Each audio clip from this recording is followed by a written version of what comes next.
This is a very strange and creepy story, often told superficially, as many details are either unknown or deliberately hidden.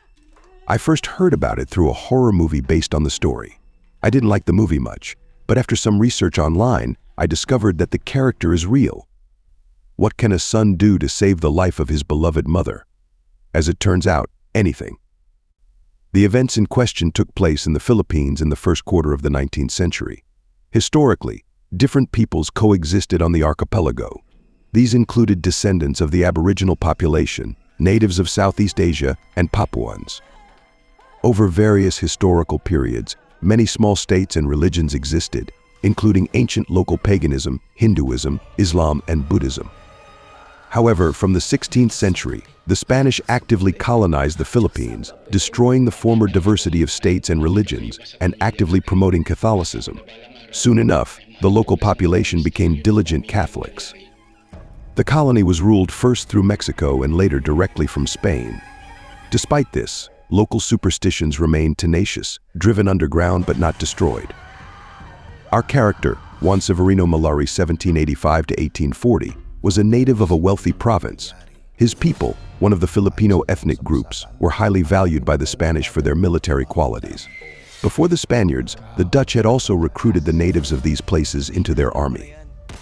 The Spaniards even had a proverb, one Castilian, and 3 Kapampangans are 4 Castilians, so, historically, the relationship with the Spanish was quite favorable. Before the Spaniards introduced Christianity, Islam, not paganism, prevailed in these areas. But pagan beliefs at the household level were so tenacious that they coexisted with both religions.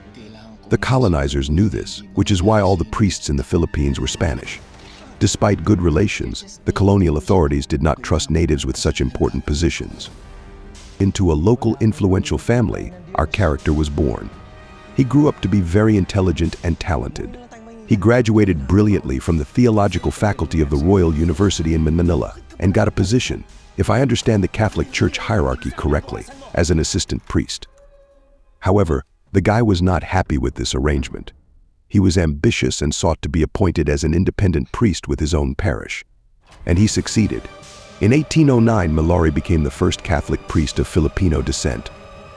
In 1812, he was sent to serve in his native province, in the small town of Magalang. Everyone liked Malari very much. The locals were proud of him and trusted him more than the Spanish priests because he was a homegrown product. His superiors also valued him, among other things, for his very beautiful reports. As far as I understand, calligraphy was not common in the Philippines, but Juan Severino, among other talents, was also an artist. He had a keen sense of beauty and was the first Filipino calligrapher. His reports to his superiors were decorated with images of flowers and beautiful angels. European medieval illuminated manuscripts were his prototype, but everything was created in black and white. Juan also had a mother whom he loved very much and who was proud of him. Judging from the movie, his mom was wealthy, spoiled and capricious, with some superstitions. All was well in the city, nice and quiet. But one day, amidst all the splendor, a mutilated corpse was found in the street in 1816. There had never been anything like it in these parts before. The local administration made a gigantic effort to find the killer, but there were no leads. But there were bodies. They began to appear with enviable regularity all over the city. At first, they weren't linked into a single series, but then it became clear that one man was at work, and that man was truly elusive. From 1816 to 1826, 57 bodies were found with signs of machete brutality. Details in Spanish documents from that era are not revealed, but the town lived in chilling horror for 10 years. Who would be next and where? No one felt safe, and the administration just threw up their hands. They couldn't catch the killer. Among the local population, rumors about otherworldly reasons for the murders began to circulate, ancient tales of terrible spirits that lured people and left behind mountains of corpses. Then in 1826, suddenly, the much-loved priest Juan Severino Malari became very ill. The cause and symptoms of his illness are not disclosed, but it was serious. He could not perform his duties. So another priest was sent to assist him, conducting services and caring for the sick man. This priest, having access to Malari's house, one day found a mountain of bloody clothes and a machete in a secluded place.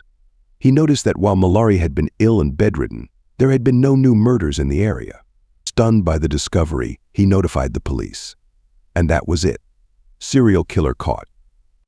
Malari turned out to be a nice priest, a sophisticated flower painting artist whom everyone was proud of and trusted. His reputation was so impeccable that it never occurred to anyone to suspect him of the ongoing nightmare. He confessed to 57 murders and was honest about why he did it. His mom had gotten sick, and they thought it was due to a curse put on her by local black magic experts. They had put some kind of evil spirits on her. Somehow, the distraught son decided that if he killed people, his mother would live and not get sick, and the spirits would not touch her. This was his way of dealing with the effects of the curse. The details of his logical chain are not available anywhere, but it could be some kind of belief that for his mother's life, the son had to make constant sacrifices to the spirits.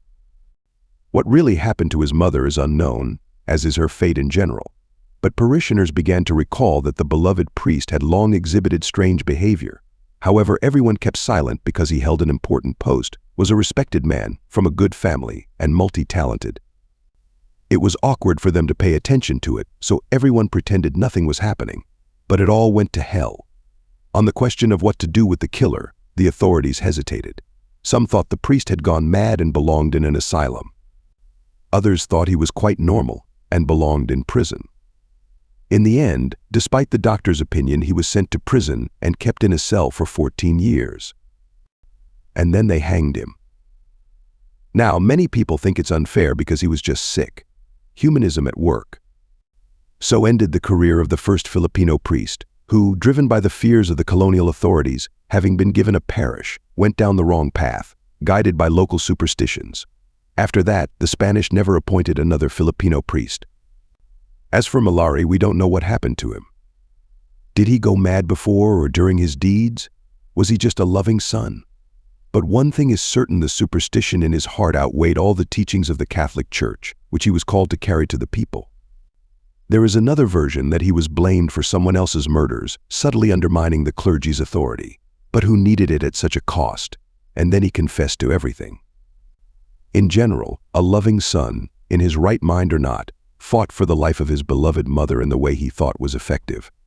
By the way, this is the first and last serial killer in the Philippines since then.